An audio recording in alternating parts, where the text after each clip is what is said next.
Best ni aku nak cerita.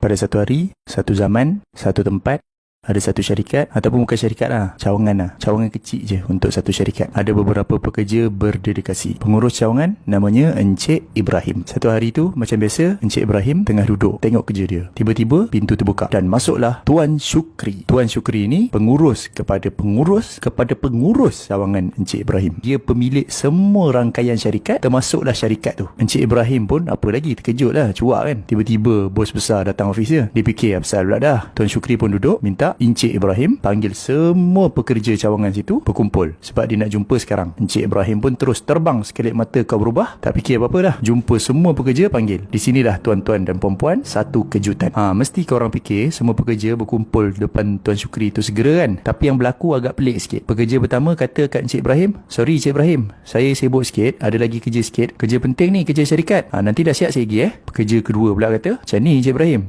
saya rasa saya tak bersedia lah nak pergi sekarang. Tak ada feeling. Kalau saya dah dapat feeling tu nanti Kang saya beritahu Pekerja ketiga pula cakap, "Saya takut lah nak pergi. Takut Kang bos tu tanya saya ni dah lah selalu tak datang kerja. Lepas tu saya ada buat kerja salah lah." Pekerja keempat pula tak jawab langsung sebab dia tengah sibuk push rank. Mana boleh pause, game online kan. Kang tak pasal-pasal kena block pula. Mesti kau boleh bayang apa Tuan Syukri cakap bila dia tengok pekerja tu semua tak datang. Lepas tu dia dengar alasan dia orang tu, "Awak dipecat." Mesti kau pun dah boleh agak kan. Lepas tu korang semua mesti pelik kan. Apa pasal pekerja-pekerja tu buat macam tu? Gila ke apa jawab macam tu kan?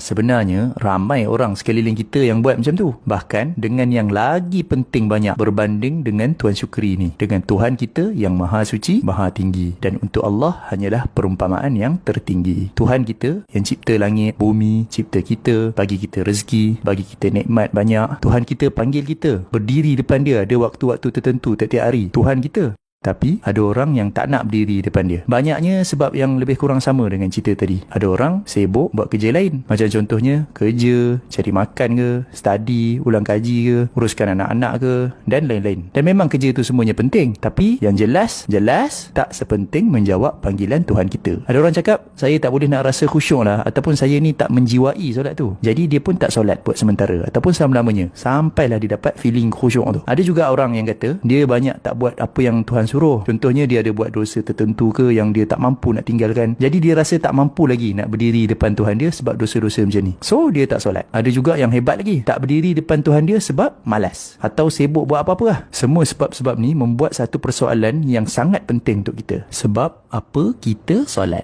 Tak, bukan sebab apa kita tak solat. Tu soalan lain. Sebab apa kita solat? Betul, solat tu memang macam pokok. Pokok ni ada banyak buah. Semua kita tahu kan. Macam buah keampunan, dapat pahala, doa dimakbulkan, hilangkan resah dan lain-lain. Tapi sebelum semua buah-buahan ni, ada satu benda penting yang membuatkan kita solat. Jawab panggilan Tuhan. Tuhan kita panggil, suruh berdiri depan dia. Sibuk atau tak sibuk? Ready atau tak ready? Khusyuk atau tak khusyuk? Betul. Mungkin kau tak dapat banyak buah-buahan ni kalau kau tak khusyuk. Tapi yang kita nak cakap ni ialah tak ada satu sebab pun yang membolehkan kau tak berdiri depan panggilan Tuhan ni. Sebab kalau kau tak jawab panggilan Tuhan kau ni, maksudnya secara ringkas ialah kau tak kisah.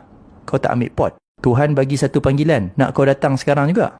Kau tak kisah. Dosa-dosa macam zina, curi, minum arak dan semua bala bencana ni lagi ringan daripada tinggalkan solat ataupun meringankan solat. Cuba hayati sikit hadis Nabi SAW masa dia cakap tentang orang kafir. Sesungguhnya perjanjian antara kita dengan mereka ialah solat. Siapa yang tinggalkannya maka dia kafir. Nabi jadikan solat sebagai garisan pemisah antara orang yang percaya dengan orang kafir. Maksudnya semua orang yang solat ni semuanya baik-baik. Tak ada yang jahat langsung. Semua orang baik-baik, malaikat semua. Mestilah tak. Tapi tinggalkan solat je dah cukup untuk sia-siakan semua masa depan kau, dunia dan akhirat. Macam pekerja yang dipecat tadi sebab tak jawab panggilan baik bos. Yang diorang bagi sebab-sebab tadi, walaupun kerja lain tu diorang mungkin buat elok-elok ataupun akhlak diorang ni baik-baik, orang yang azan tu panggil kita kepada Tuhan kita. Apa benda pertama dia sebut? Allah Maha Besar. Masa kita nak start solat, kita kata apa? Allah Maha Besar. Maksud apa Maha Besar tu? Tuhan kita lagi besar daripada apa sahaja yang kita tengah buat masa tu. Allah lebih besar daripada kerja kau, masalah kau, dosa kau. Datang sekarang. Jawablah panggilan Tuhan kita. Pergilah. Walaupun kau ada banyak dosa ke, banyak kelemahan ke, lawan diri kau. Sampai kau rasa ganjaran kau jawab panggilan tu, "Ya Allah, aku dah datang macam yang kau minta." Lama-lama kau akan dapat rasa yang kau berdiri depan dia. Dengan izin Allah, kau akan dapat buah ibadat paling besar dalam Islam ni.